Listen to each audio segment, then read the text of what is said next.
नमस्कार, मायमावली हिंदी समाचार में आपका स्वागत है और मैं हूं शेख इस्माइल।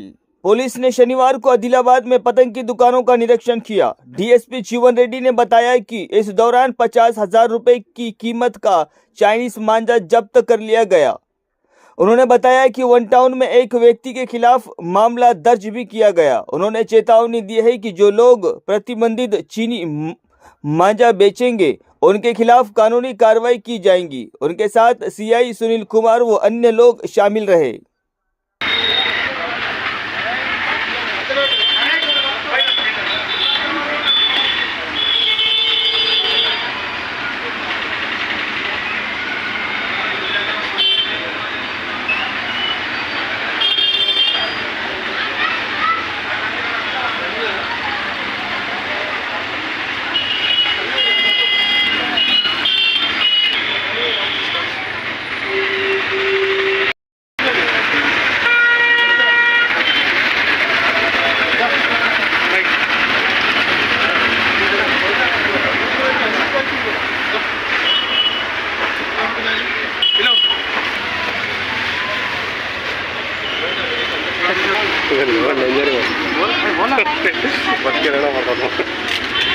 ఈరోజు మా గౌరవ ఎస్పీ గౌస్ ఆలం ఐపీఎస్ గారి ఆదేశం మేరకు ఆదిలాబాద్ పట్టణంలోని ఈ కైట్స్ అమ్మే షాపులపై one town inspector, two town inspector మరియు one town, two town staff సిబ్బంది సహకారంతో రైడ్ చేయడం జరిగింది.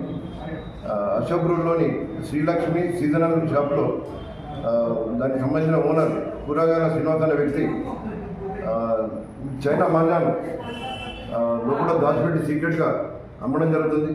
అతని వద్ద నుంచి 50,000 రూపాయల విలువ గల పెద్ద ఎత్తున ఈ చైనా మాంజాను చెరకాలను స్వాధీనం చేసుకోవడం జరిగింది. మేము ఈ కైట్స్, ఈ దారాలు, థ్రెడ్స్ అమ్మేవారికి పోలీసు విజ్ఞప్తి ఏంటంటే చైనా మాంజాకు ఎలాంటి పర్మిషన్ లేదు. చైనా మాంజాను గవర్నమెంట్ నిషేధించింది. చైనా మాంజా అమ్మినా దాన్ని యూజ్ చేసిన చట్ట ప్రకారం నేరం.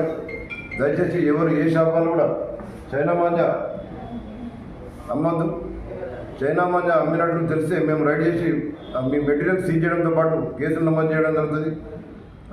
Section 125 BNS and environmental act ప్రకారం చైనా మాంజా అమ్మడం నేరం. ఎఫ్ఐఆర్ నమోదు చేయబడుతుంది. దయచేసి ఎవరు కూడా మీరు అనవసరంగా కేసులు ఎత్తుకోవద్దు. చైనా మాంజా అమ్మద్దు.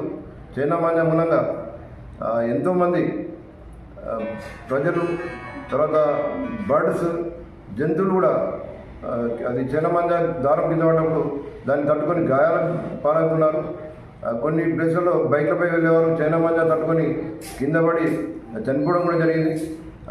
మెడ దగ్గర, కళ్ళ దగ్గర గాయాలు కూడా కావడం జరిగింది. చైనా మాంజా అనేది చాలా గట్టిగా ఉంటుంది, అది తెగదు. మన బాడీపై దాన్ని తాకినప్పుడు అది మన శరీరం ఈజీగా తెగిపోతుంది. కాబట్టి చైనా మాంజాకి ఎలాంటి పర్మిషన్ లేదు. దాన్ని అమ్మితే చట్టరీత్యా నేరం. వారిపై పోలీస్